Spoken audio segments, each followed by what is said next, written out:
Hi everyone. Today I am going to discuss with you regarding the element-wise capacity study. So it is very important to know what is capacity study. Most of the people working in manufacturing sector, most of the time they know about capacity study. Capacity is the total amount of maximum level of output that can be produced in a particular period. You can see, okay, this is called Yamasumi chart. Okay, you can see in here operation 1, operation 2, likewise, just I put operation up to operation 10. This is called cycle time. As example, operation 1, cycle time. This is operation 2, cycle time. Likewise, operation 8 cycle time, operation 10 cycle time. So study about that operation cycle time, it is actually we call capacity study. From that cycle time represent the maximum capacity of that operator can hit. And also already we put some red line here, it is called takt time line. We can calculate, okay, pitch time, takt time by using these two equation. If you want to calculate pitch time, we have to use SMV divided by number of operators.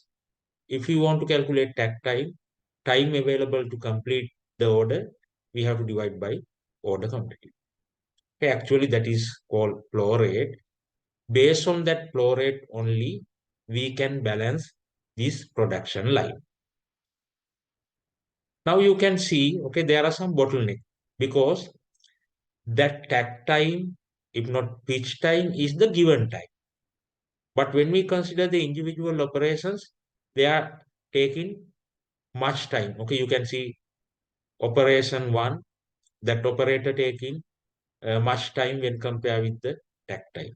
Then operation 3 also uh, time is very high when compared with the takt time. Likewise, they are taking the high time.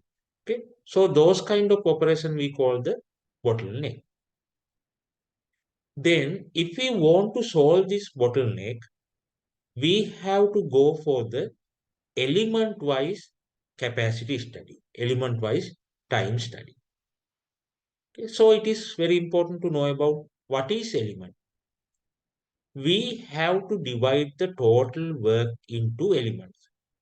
Then we have to conduct the time study and take the element-wise time for the analysis purpose. That means, as example, okay, I think we'll take some simple example. In here, some person,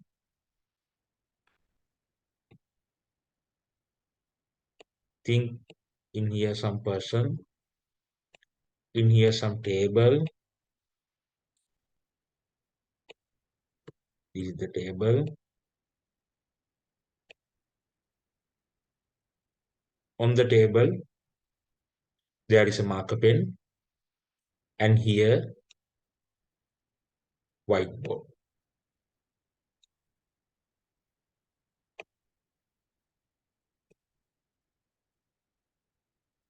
Job assigned to this person is that person has to take the pen and go to the board and write on the board word lean. So that is the assigned job. So when we consider the capacity study, when we consider the cycle time for this operation, we have to start from uh, when that person take the pen, then go to the board, write on the board, again come to the table, keep the pen, again take the pen. That is the one cycle. So that is called cycle. But if we can consider elements, okay, as example, take the pen is one element of that total cycle time. Go to the board is another element of that total cycle time. Likewise, total cycle time we can divide into the several elements.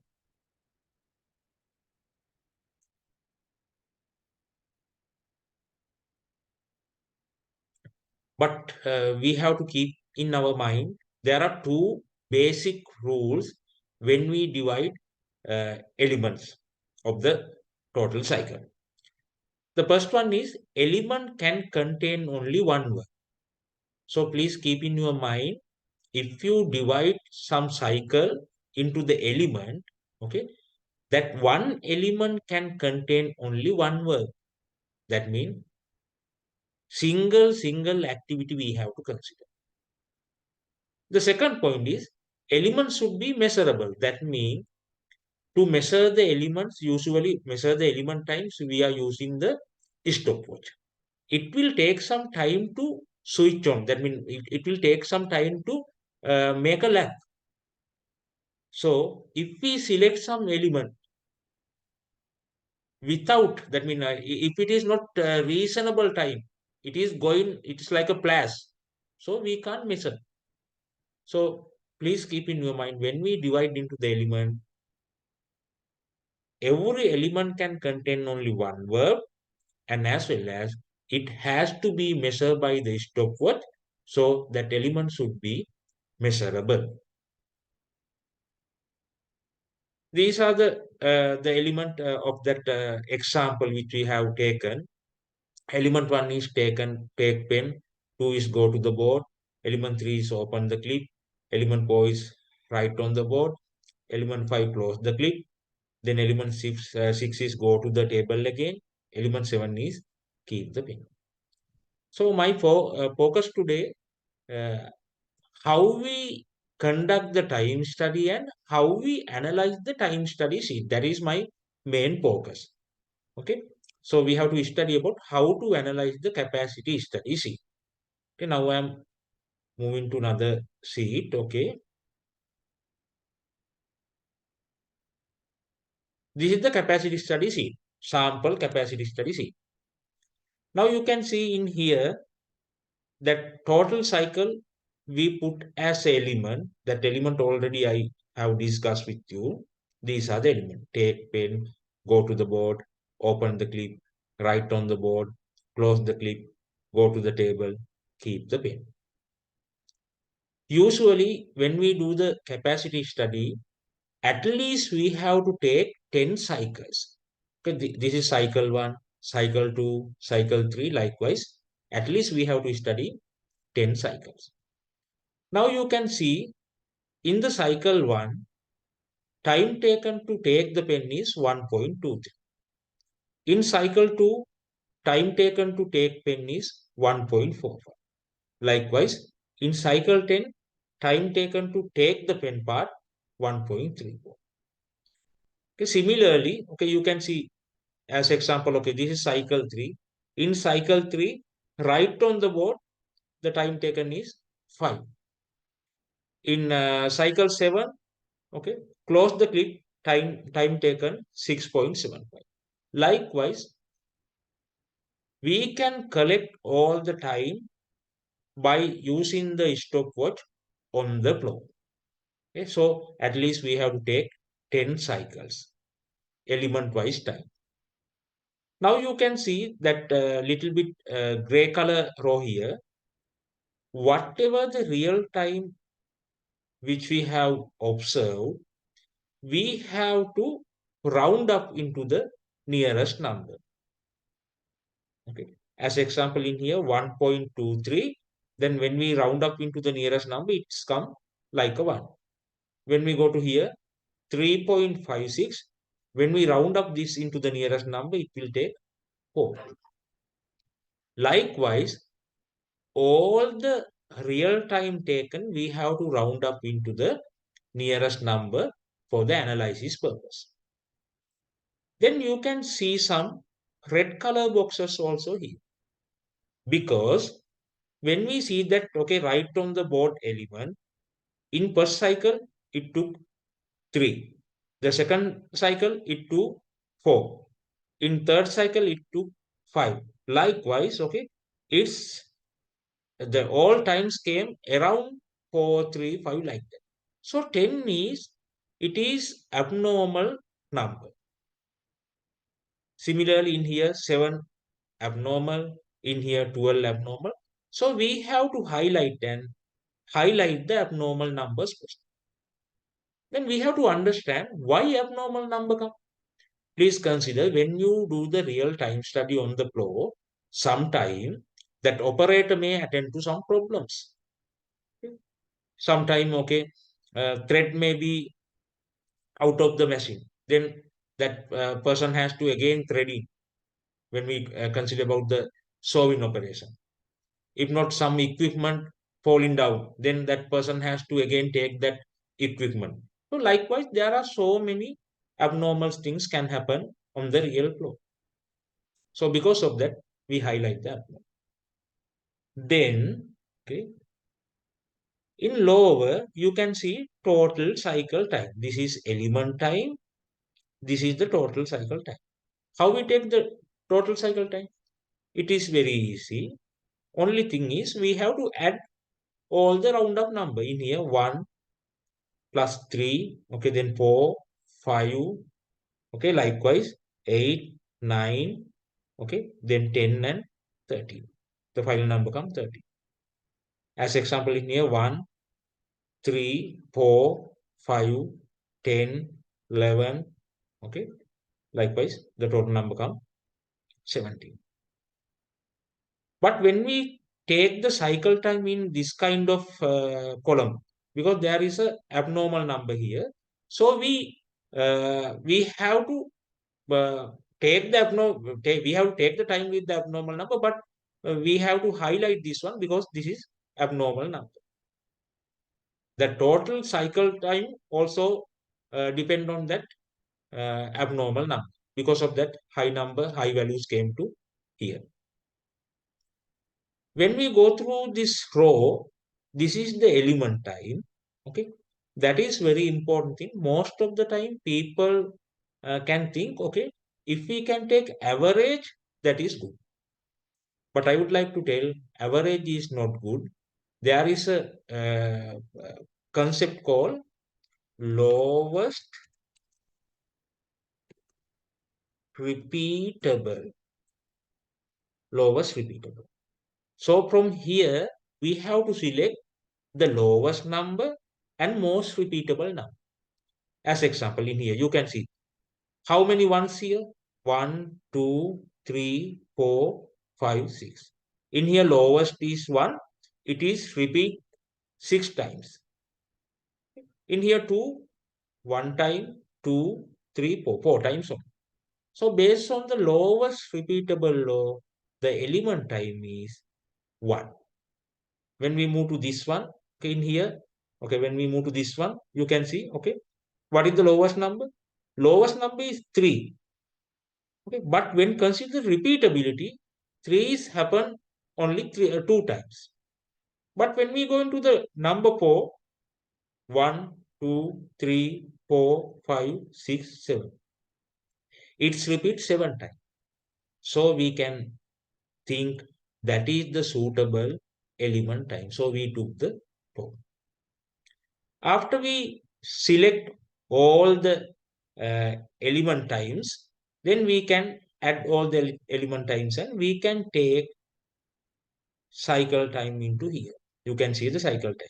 This cycle time came from the element times. And also, whatever the individual cycle time we calculated, from that row also, we can take lowest repeatable. When we consider in this row, what is the lowest repeatable is 17. Eh, I want to tell you, if you take the average, what happened in here? 10, the big number. If you take the average, what happened? The average bias to the largest number. So our answer will be wrong. Because of that, we are taking the lowest repeatable. Right now, you can see from that element, the what is called that acceptable element times when we add, okay, we can take the cycle time as a 15.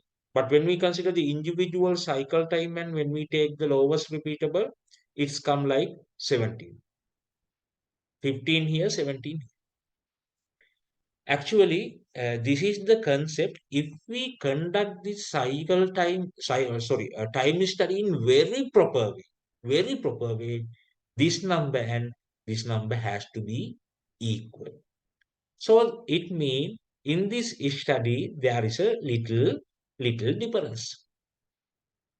When the difference come, usually, okay, in here 15, in here 17, so we can take 16 as a uh, cycle time of that operation. Because that cycle time we use for the Yamasumi chart, if not line balancing chart. This is the way we analyze the capacity studies.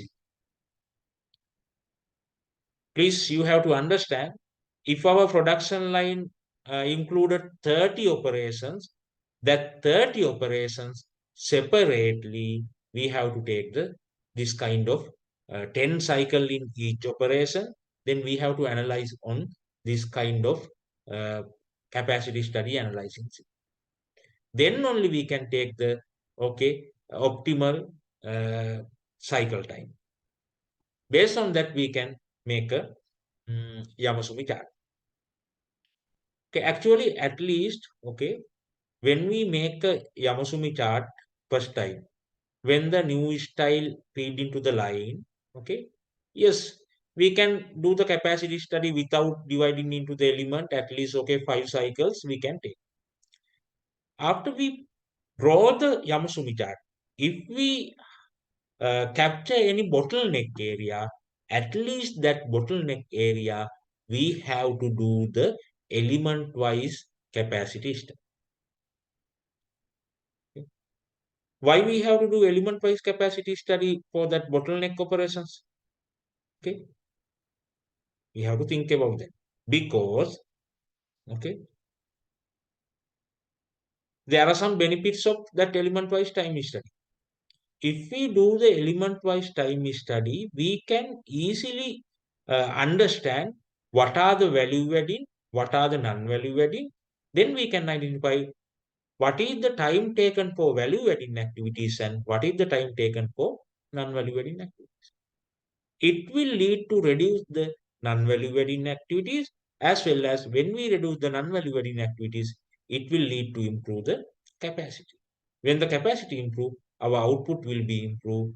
Then our organization can hit whatever the target set by organization.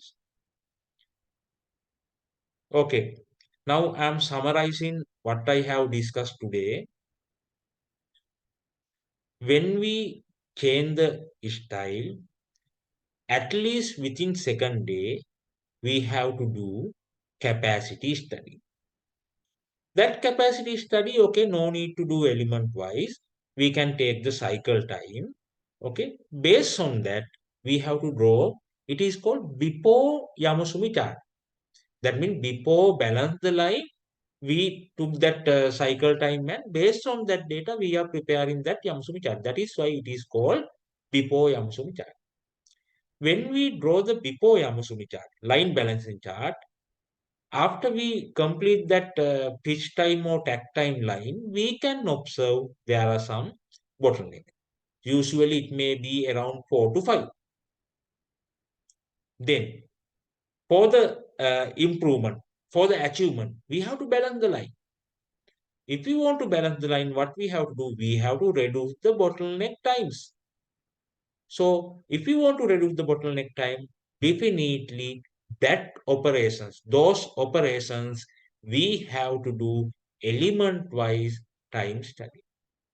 When we do the element-wise time study, there is a what is called that is specific, okay, standard capacity studies it like that. In here, element you can see in here cycle 1, cycle 2, cycle 3, cycle times you can see. Then you can see the actual values taken by stopwatch, okay, for the each element. Okay, then we have to round up all the numbers. After we round up, if there are any abnormals, we have to highlight that abnormals. By adding in up to bottom, we can take the cycle time. when we go through the row, okay, we have to take the suitable element time. So we are using lowest repeatable concept to take the element time. Then we can take, by adding that lowest repeatable element time, uh, adding adding, and we can take the cycle time here. Then from the cycle time also, by using lowest and repeatable theory, we can take the suitable cycle time. Then you can see there is a difference. If we have done in 100% proper way, that can't be difference. Okay, but this kind of situation, we are using uh, the suitable number by considering these two numbers. Okay, this is the standard capacity study. See, so as I told, when we do that process, we can take this kind of benefits. Right? I think now you can clear at what time we have to use that element-wise cycle study, if not capacity study. It will lead to enhance the overall productivity of the production line. Expecting to meet you with another video also. Thank you very much.